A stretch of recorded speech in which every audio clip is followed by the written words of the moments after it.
Palayain mo ang aking bayan.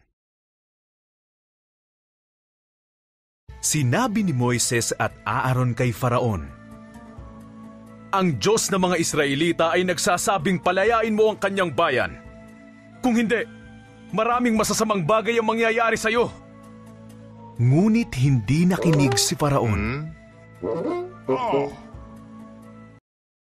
Kaya ginawang dugo ng Diyos ang tubig sa Ehipto. Walang makainom nito. Pagkatapos ay pinuno niya ng mga palaka ang bawat bahay sa Ehipto. Nagkalat ang mga palaka, ngunit hindi pa rin nakinig si Faraon.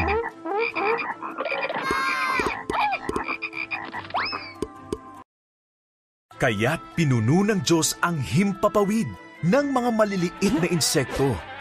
Dinalot nito ang mga tao na parang alikabok.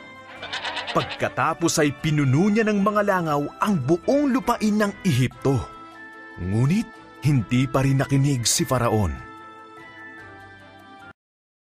Kaya pinatay ng Diyos ang mga hayop sa Ehipto. Namatay ang lahat ng mga kabayo, kamelyo, tupa, baka at kambing. Pagkatapos ay binalot niya ang lahat ng mga Ehipsyo ng pigsa. Ngunit hindi pa rin nakinig si Faraon. Nagpaulan ng yelo ang Diyos para sirain ang mga tanim sa Ehipto. Nawasak ang mga palay at iba pang halaman nila. Pagkatapos ay nagpadala siya ng mga balang para kainin ang natitira pang mga bunga. Ngunit hindi pa rin nakinig si Faraon.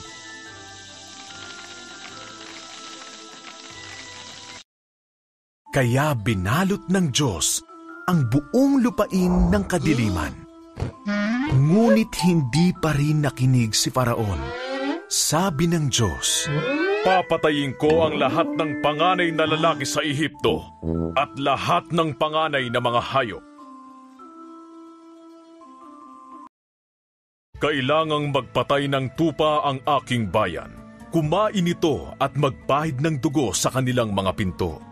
Makikita ko ang dugo at lalampasan ko ang kanilang mga bahay. Ang mga bata doon ay hindi mamamatay. Tatawagin niyo itong Paskwa at lagi niyo itong tatandaan. Sumunod ang mga Israelita sa Diyos, ngunit namatay ang mga panganay na Ehipsyo, pati na rin ang anak ni Faraon. Sa wakas ay nakinig na si Faraon. Pinalaya na niya ang mga Israelita.